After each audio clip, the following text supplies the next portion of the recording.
Bismillahirrahmanirrahim. Assalamualaikum warahmatullahi wabarakatuh. Alhamdulillah. Allahumma sholli wa sallim ala nabiyyina Muhammad. Alhamdulillah, kembali kita berjumpa di kesempatan kali ini bersama Ustazah Masra, pembelajaran bahasa Indonesia materi kata tanya. Sebelum kita lanjut, kita baca doa dulu, diawali dengan bismillah dan doa sebelum belajar. Bismillahirrahmanirrahim. Rabbi zidni ilman warzuqni fahman wa'allimni bisolihin. Amin. Nah, semoga kita bisa memahami dengan baik materi pada pembelajaran kali ini. Insya Allah, amin. Nah, materi kita pada kesempatan kali ini tentang kata tanya, ya, ada 4, yaitu yang pertama pengertian kata tanya, yang kedua ciri-ciri kata tanya, yang ketiga jenis-jenis kata tanya, dan yang keempat fungsi kata tanya. Nah, sebelum lanjut ke tujuan pembelajarannya, kita baca dulu ayat Al-Quran surah Anbiya ayat 58 yang artinya, apakah kamu yang melakukan perusakan terhadap Tuhan sesembahan kami, wahai Ibrahim? Di ayat Al-Quran ini ada kata tanya, ya.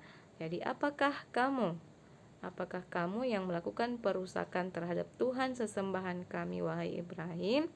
Jadi ayat Al-Quran ini mengisahkan tentang kisah Nabi Ibrahim alaihi salam. Jadi Nabi Ibrahim pada saat itu merusak patung-patung yang disembah dan dijadikan Tuhan oleh orang-orang atau kaum di zaman Nabi Ibrahim tersebut. Jadi mereka bertanya kepada Nabi Ibrahim, apakah Nabi Ibrahim yang merusak Tuhan mereka atau patung-patung mereka.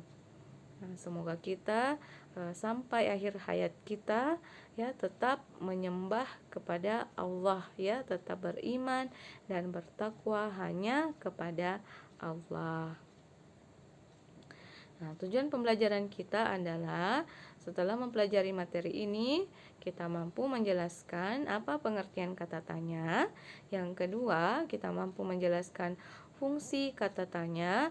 Dan yang ketiga, kita mampu menjelaskan ciri-ciri kata tanya dan mampu mengidentifikasi jenis-jenis kata tanya. Pertama, apa pengertian dari kata tanya? Ustazah sudah bertanya ini. Sudah menggunakan kata tanya. Apakah pengertian dari kata tanya? Kata tanya adalah kata yang diajukan dari seseorang kepada orang lain dengan mengharapkan jawaban. Jadi kalau ada yang bertanya kepada kita, berarti dia inginkan jawaban. Apakah kamu sudah makan? Apakah sudah sholat?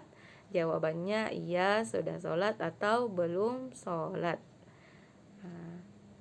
Selanjutnya, apa ciri-ciri kata tanya? Yang pertama, kata tanya selalu diikuti dengan tanda tanya pada akhir kalimat. Yang kedua, kata tanya biasanya terletak di awal sebuah kalimat tanya.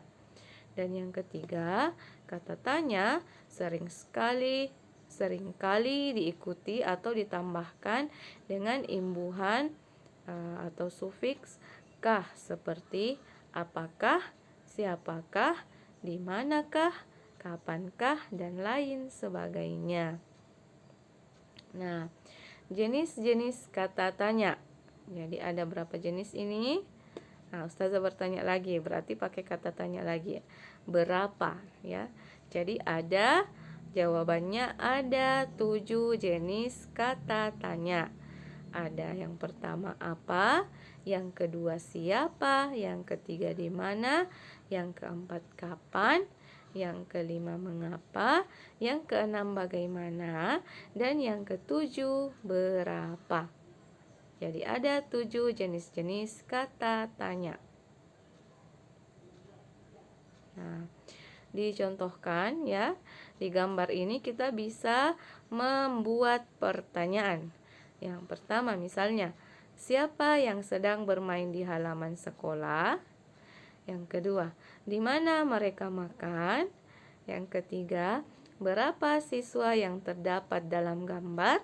Dan yang keempat, kapan mereka makan bersama? Nah, itu adalah contoh kata tanya yang bisa kita buat dari gambar tersebut. Nah, selanjutnya, apa fungsi kata tanya? Nah, Ustazah bertanya lagi ya, apa fungsi kata tanya? Nah, apa fungsi kata tanya apa? Nah, kata tanya apa berfungsi untuk menanyakan benda, keadaan, atau perbuatan. Misalnya, apakah kamu merindukan kedua orang tuamu? Berarti ini menanyakan keadaan. Terus yang kedua contohnya, apakah makanan kesukaanmu? Berarti ini menanyakan benda. Yang kedua, kata tanya siapa. Fungsinya digunakan untuk menanyakan orang atau pelaku. Contohnya, siapakah nama temanmu? Nah, yang kedua, siapa nama presiden pertama Indonesia? Yang selanjutnya adalah kata tanya bagaimana. Fungsinya untuk menanyakan keadaan atau kejelasan tentang suatu hal. Misalnya, bagaimana keadaan lingkungan sekitar rumahmu? Nah, dijelaskan, oh sekitar rumahku itu keadaannya, lingkungannya bersih, rapi, ya, banyak bunga-bunganya, banyak tanamannya, kemudian lingkungannya aman. Nah, contoh yang kedua, bagaimana keadaan kakek nenekmu di kampung? Oh, keadaan nenek saya, kakek saya, alhamdulillah sehat-sehat. Nah, itu contoh jawaban dan pertanyaannya. Nah, yang keempat, kata tanya di mana. Fungsinya digunakan untuk menanyakan tempat. Contohnya, di mana alamat rumahmu? Contoh yang kedua, di mana kamu belajar tahfiz? Nah, itu kata tanya di mana, menanyakan tempat. Selanjutnya, kata tanya kapan. Fungsinya untuk menanyakan waktu berlangsungnya kejadian atau suatu peristiwa, baik yang akan terjadi, yang sedang terjadi ataupun yang telah terjadi. Contohnya, kapan kamu belajar tahfiz? Bisa jadi jawabannya sudah kemarin, atau hari ini, atau saya belajar tahfiz besok. Nah, contoh yang kedua, kapan kamu membantu orang tuamu? Nah, selanjutnya adalah kata tanya mengapa.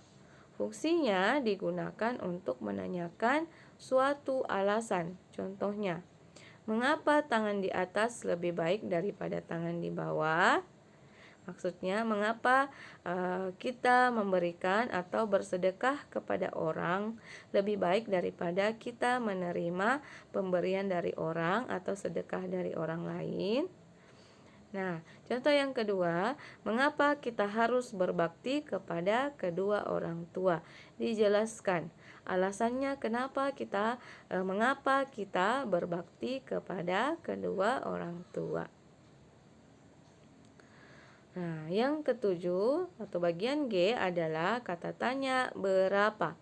Fungsinya untuk menanyakan banyak jumlah atau satuan.